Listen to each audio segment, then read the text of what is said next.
tell about how they have reinvented themselves.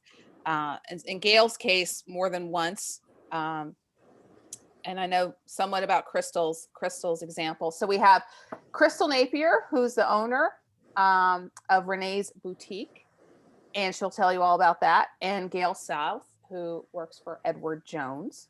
And how about what I've asked Crystal and Gail to do is just to spend just 5 minutes. Sounds like not a lot of time, but I think we can get some stuff done in 5 minutes of talking about, obviously talk about the times they've reinvented themselves. They've made career transitions, but more importantly, sort of the top 2 or 3 things that they learned as they did that.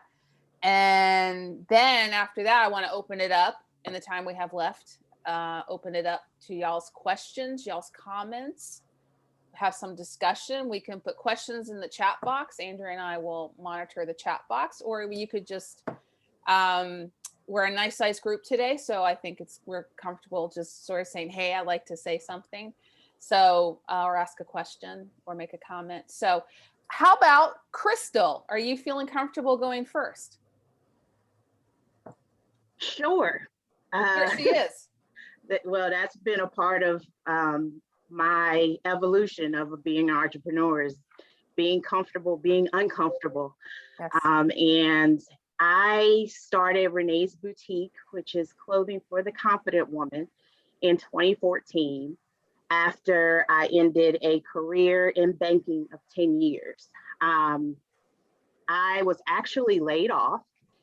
And before I was laid off, I was in grad school, and I created this business plan of creating a safe space, specifically catering to curvy women, because I felt that there was a need in the market for professional women to find affordable quality pieces that flattered their figure. And I started to do that research and create my business plan while I was in grad school, and starting to save to eventually, start my business. I didn't feel that I was ready. I don't think you are ever gonna feel super ready to venture out and take a leap of faith and start a business from scratch. But when I was laid off, my husband seriously looked at me. I was applying for more banking jobs, and he said, "What are you doing?" And I said, I'm looking for a job. And he said, don't you have your business plan and you've been saving? He said, it's now or never for you to venture out and start this business and just try it and see how it goes. That made me extremely nervous because I'm a planner and I didn't feel that I was quite ready, but I did. I ventured out. I started off with a Facebook page. I started selling one product, which has been my best selling product for the past 6.5 years. It was a one size fits all shawl doll that you could wear in multiple ways. And I did that up until I think 2015.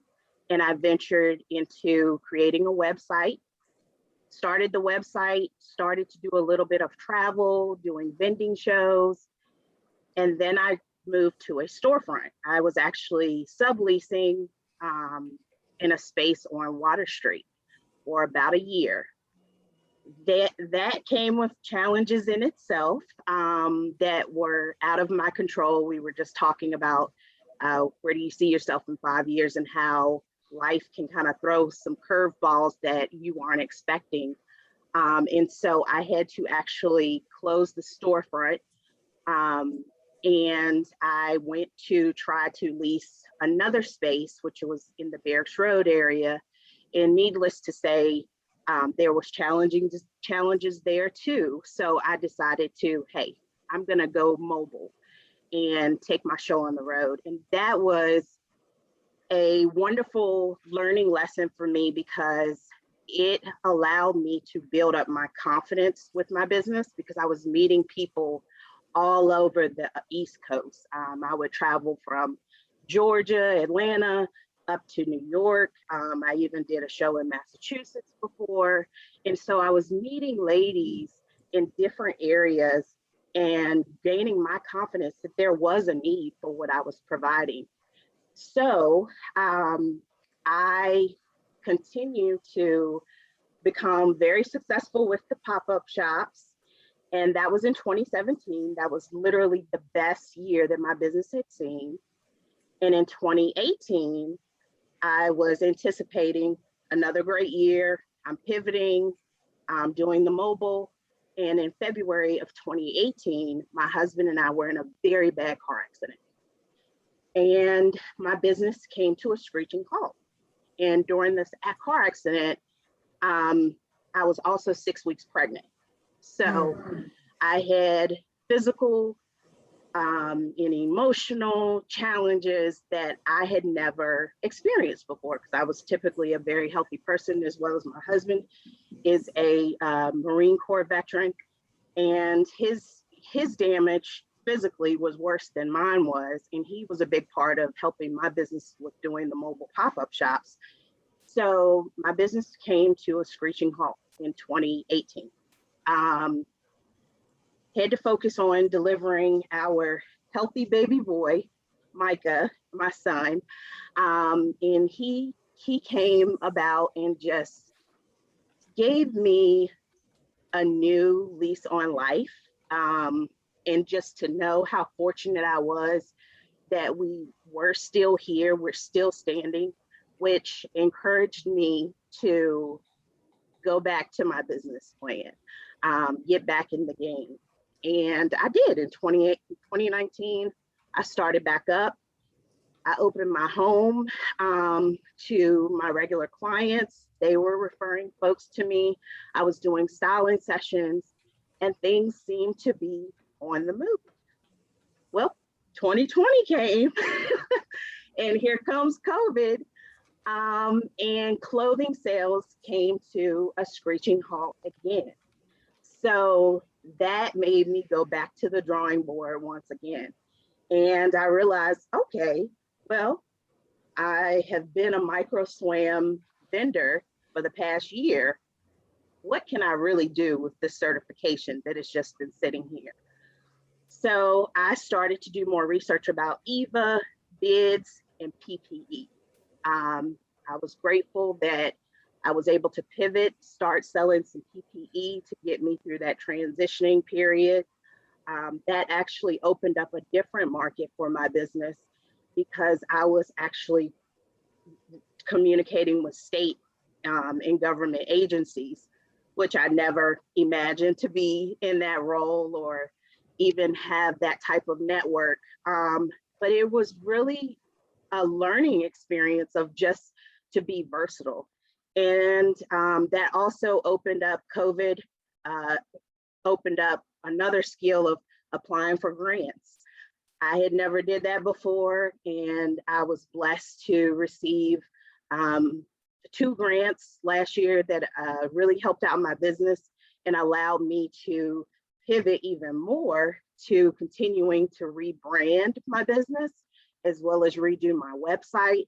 I now have a virtual styling consultations that I can do directly from my website. And it'll allow me to pivot and grow my business more online, to also create a contingency plan, because unfortunately, we hope and pray we won't have another pandemic, but we know that infectious disease, they're real, and we have to be able to expect the unexpected. So it's been a lot of transitioning, a lot of pivoting, and I think as I'm going through CIC now, I don't think my situation is an exception to the rule. I think as an entrepreneur, these are things that we have to think about and have contingency plans in place. So overall, what I've learned from it is you have to be able to persevere as an entrepreneur, and be ready to pivot at any point in time with your business. Thank you, Crystal. Thank you very much. Oh, do I hear some feedback? That's cool. Thank you. What I'd like to do is give Gail a few minutes to tell her story. And then what we'll do is we'll bring Crystal and Gail back together for questions, comments, and discussion. So, Miss Gail.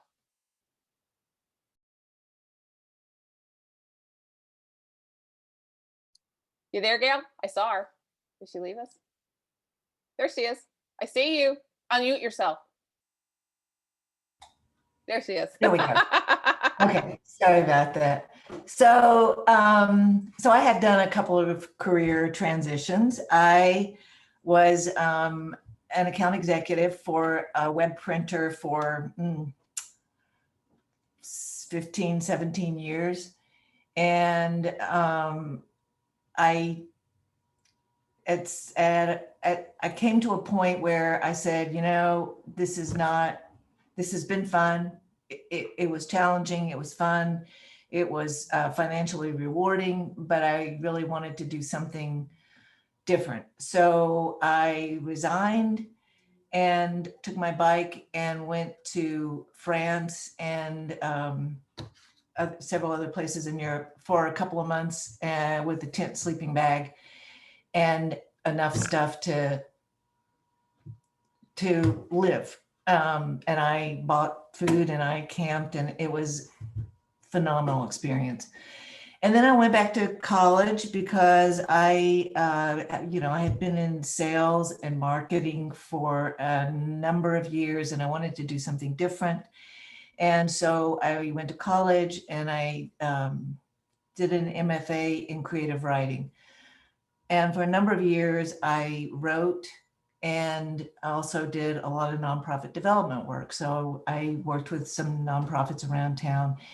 And I was kind of still in that mode when Edward Jones found me.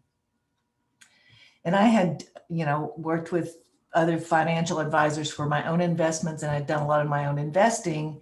And so after, a few months of conversation, I took the job. And what I didn't realize, and as I was thinking about what I would talk about today in the two different career changes, I had the exact same experience. The first 2 years of this job were 60 or 70 hour work weeks, which sounds really a lot, and it is, but when you're starting a business or when you're starting something new, it's common. And, I had been known among my friends for my dinner parties and my gorgeous gardens, and I had to give that up. I learned I also quit gardening. I quit exercising. I didn't get a lot of sleep. And I generally didn't have a lot of social time. And what I learned was to delegate, to hire people to do the things that I might have loved to do, but didn't have time for. I learned to be willing to settle for good enough. I lost some plants. I ate a lot of leftover takeout. But that was fine because my career was a priority. But what I was not happy with was that I wasn't getting enough exercise and I wasn't having enough social time. So I had to kind of rethink how I was doing my business, how I was growing my business. So I work less now and I take time to exercise most days. I rarely work on the weekends other than, something that I can do at home, like portfolio construction or, and I've also learned that it's perfectly okay, especially now that COVID is going on and we're all outside anyway, to invite friends over for takeout pizza or other takeout food, to sit in my patio, in my weedy garden. And I love what I do, but I had to change some things in my life to make it work. And I'm okay with that. And I realized that when I went back to college, it was the same thing. It was the same amount of, I'm spending all of this new time doing things that I hadn't done before, and I had to give up stuff to do that. But it was what I chose to do, which brings me to the next thing about this new career. And I've been with Edward Jones about 3.5 years now. But I had no idea how much I would have to learn. I mean, every single day, how many times I would have to say to a client or a prospect, I've never come across this situation, or I don't know the answer and I'm going to have to do some digging. And I had no idea how much digging that there would be. But it's kind of like the more I learn, the more I realize how much there is to learn. Just like with the other two careers, I sold web catalog printing. Can you imagine how complex and how complicated that is with everything that goes into it? It's simpler now that a lot of things are done on the computer, but it wasn't then. And there was so much that I had to learn. My current field is kind of a moving target. Most people have the same goal. You don't have enough money to do what they want to do as long as they live, which is incredibly specific to each individual or family. And there are so many different paths that I have to know something about each possible path enough to recommend to people.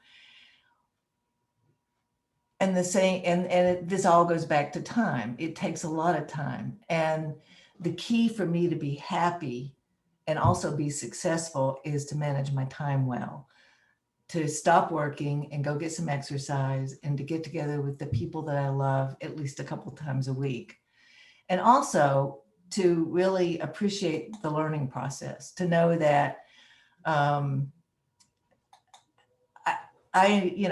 obviously somebody who would quit a career and go back to college loves learning. So that's been a good thing. But it's been way more intense than I expected. But everybody who knows me that I love what I do. So that's okay. But the thing I really want to talk about is the hardest part of my job, the biggest challenge for me, and I'm guessing that it's the biggest challenge for everybody in this meeting right now, is new connections. I mean, it's maybe the most rewarding challenge to this career was that I had to meet a lot of new people and to network. And that was not something I was good at. I am kind of an outgoing person, but I'm also kind of an introvert. There's this two sides to me. And what I was not good at, and something I'm still not good at, it's really hard for me to go to networking meetings like the Chamber, the Business Women's Roundtable, any place, any group of strangers in a room, and go up and introduce myself and in a group and get into the conversation and make conversation. And I'm painfully shy in groups of strangers at someone else's event. When I go to someone else's party, unless it's some people I know, that's a completely different thing. I'm the person who goes and stands in front of the bookshelf to see what the host reads, and then seek them out when they're alone, and kind of ask why they liked a certain book, or, talk about a place or something, to share some commonality and have these conversations. So networking at events like these is really difficult for me. I enjoy conversations with strangers. I love to learn about new things about people, but it's just the one-on-one meaningful conversations are easy for me, but getting into a group of strangers and doing the speed dating, passing out business cards, and then 3 days later trying to remember who you met and who these people are, and then make a connection with everybody, and have stacks of business cards. That is just not something I'm good at. So I decided that I was going to give that up.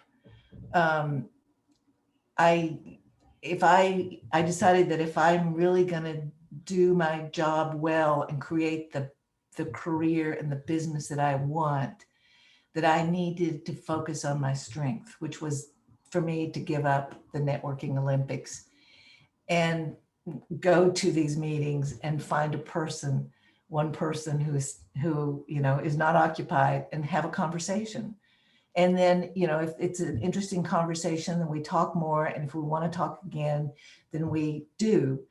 But it isn't that I feel like I have to go into this to do this constant networking at events. And in some ways, COVID has kept us all isolated so that we don't get to do that anymore. And now I can't believe I'm saying this, but I can't wait until we can have these big meetings again and I can go and meet lots of people. And I know that, it sounds funny, but it's true. And I guess I've been focusing on my strengths and finding the joy and the meaningful conversations with people that I otherwise wouldn't meet. And this is also kind of funny because some of you know that I've been running a women business owners networking group for several years since I started with Edward Jones. And, we have 500 members or something now, and I have these monthly meetings, and I am perfectly comfortable when we were meeting, together in person. I'm perfectly comfortable talking to everybody there and having conversations. I'm perfectly comfortable now that we're on Zoom, having conversations and leading conversations. But it's just that when I go, and I'm also known for my parties that I have a couple of times a year, and I have some, pretty good sized parties. But these are all people that I know, or people that I know and their guests. So it's a completely different thing for me to go into a group of strangers. And I think, it took me some time, and COVID helped me realize this, that my strength is the one-on-one conversations. My strength is not the speed dating, the Olympic networking. I'm not good at that. So, which I asked you to do today. Well, yes and no. This is not Okay. a large group. I know Gail. several people in the group already, but it's funny. And I also, Gail, may I pause you, Gail? I don't want to. I hate to cut Sure. you off. May I pause you? Sure. Because we have 8 minutes left. I'm sorry, I'm being It's taskmaster. fine. No. I would love to have an opportunity. You've such a wonderful, what both you and Crystal have been saying, that I want to make sure we have time for, and I apologize, time to have some questions or discussion. Does anybody have any questions? I'll put some things out there that I would love to have both Crystal talk about, Gail maybe talk about some more. Some of y'all jump in the time we have left, but what I was struck by her story was, how do you find the resilience after having so many setbacks? How do you keep going? I heard the word pivot many times from the stories of being willing to pivot. And where does that, I call it courage. How do you have the courage to pivot? How do you have the courage to jump into the unknown? How do you have the courage, as Gail did, to leave a career that she worked in almost 20 years and bike ride around Europe and then go back to college? I hate to say that we have 6 minutes left, but I would love to get some questions and discussion in about those topics. Does anybody have examples that you've done this in your own life, or you have questions for Crystal or Gail about how they did it? How do you find the resilience when you have setback after setback? Crystal, could you answer that question for me? I would love to hear it. How did you keep going? Sure. So I touched on it earlier about, taking a leap of faith, and that's really what's gotten me through these times, is just my spirituality and just having the drive connected with my creator to keep pushing me forward, because it hasn't been easy. And every time that I think about, hey, I'm ready to tap out, God just sends somebody to speak to my spirit and encourage me. And a lot of my clients that have been with me since day one, they keep me going, to just know that they appreciate what I provide and what I'm offering. And I will have to say that my family too has been a tremendous support in keeping me going and pushing me forward and understanding my vision. And that just keeps me grounded. You talked about your vision. How did you, because that's where it starts, with vision. How did you come up with your vision for that? Because I think that's the thing that, what I hear you talk about is the thing that kept, you had this vision, this need. How did that keep you going? How did you come up with that vision, and how did you keep going? So a part of it came from my career. You know, I was in the banking industry and management for 10 years. And so part of that came professional dress, and having to consistently coach others around their professional dress and making sure that I'm, you know, playing that part. That kind of showed me that there was a need, because I was traveling, you know, to outlets and different parts of the state of Virginia and out of town to shop once or twice a year when I was working in the banking industry, because I didn't feel that I could truly find pieces that were going to complement my body type here in this area. So that's how I first came up with the glimpse of the vision. As part of my pivot, where I am catering to women of all sizes, I see now that what I'm doing is that we as women have so many things being thrown at us. And I've noticed that regardless of any one woman's size, most of us have some type of either insecurity or just things are just being thrown at us constantly to discourage us. And so my main thing with my business is that I wanted to make a safe space for women to just kind of let their hair down and embrace who they are in that moment, and help them find that confidence, or either boost their confidence that already exists. Crystal, thank you. So I really wanted you to, and Andrea has a question too, and I want to get to that question. I want to pick up on something that Gail said. So Crystal's talking about vision, having a clear, this is what I want, and then keeping you through and pivoting to keep that vision alive. The thing that Gail, and I'm not going to necessarily ask her to comment, I want to get to Andrea's question, but the other thing I heard Gail talk about very importantly, that I think what stops a lot of us from making a pivot or a career transition is we don't think we know enough about that thing, that whatever it is we want to pivot into. And I heard Gail over and over say willingness to learn. And she talked about her experience with having to learn at Edward Jones as something she hadn't done before, and having the courage to say, hey, I don't know the answer to that, and willingness to learn. Andrea's question is, what's one thing you learned about yourself during your reintervention? So how about we let Gail answer that question? Gail, what's one thing you learned about yourself during your reintervention? Or reinvention. Gosh, that I guess it's hard to narrow it down to one thing.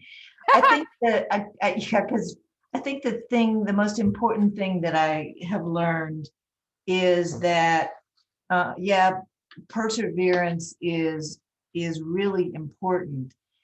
But the thing that the last thing I talked about was, you know, how we're meeting people and how we are being ourselves, and what brings joy, is that my career, whatever it is, has to bring me joy. And if there are parts of it that don't, then I'm not good at it.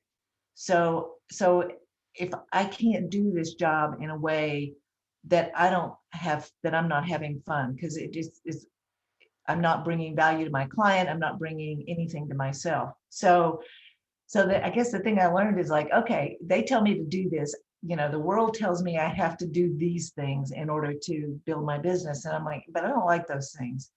So I'm going to do it another way. And another way is what has worked better for me. That's a great point, Gail, is yes, when we're not doing the thing that we really want to be doing, we don't do it well. That's absolutely right. Crystal, why don't you answer that question? What is the one thing you learned about yourself? And then we'll call it a meeting.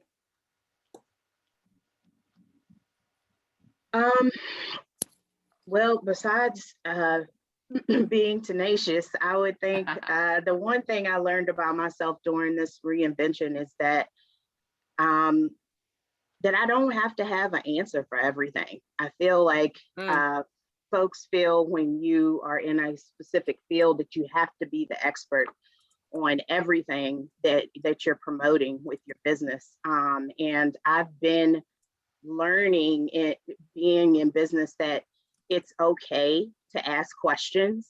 As Gail mentioned, it's okay to delegate things. And it's okay to just be comfortable in my own skin and be my authentic self. That is just good enough. It's more than good enough. It is everything. It's everything. Yeah, that's where our power comes from, is when we're acting as our authentic selves, even if we face pushback for doing that. Thank you, everybody. Yes, I'm with Kimberly. Thank you, Gail and Crystal. You're inspiring with your resilience and willingness to share. Thank you, and thank you. And again, I thank all of y'all for your time today. Be sure to join us the third Thursday in May. I believe it's the 18th, but don't quote me on that. Whatever the third Thursday in May is, it will be Janie's first official meeting as chair. Woohoo! And we will have our next leadership lessons speaker. You will see notices from the chamber once we get that finalized. You'll see notices from the chamber for your registration and who that person is. So we'll see you in May. Before we go, Kathy? Yes. Before we go? Yes. Can we just say thank you to Kathy for her leadership for BWRT? Just applaud Kathy. Hey, We thank you. Thank you, Kathy. Thank you. Oh, you're welcome. You're welcome. I am looking forward where we can be together and raise a glass to all of our successes. So thank y'all. Please take care. Get your shots. It doesn't hurt as much as you think it will. I hate shots. I hate getting shots. And it was like, oh, good. Get your shots. Take your Tylenol if you need it. And please take care. We're going to make it. We will see each other again in person soon. Bye, everybody. Bye. Bye. Thank you. Thanks, Gail.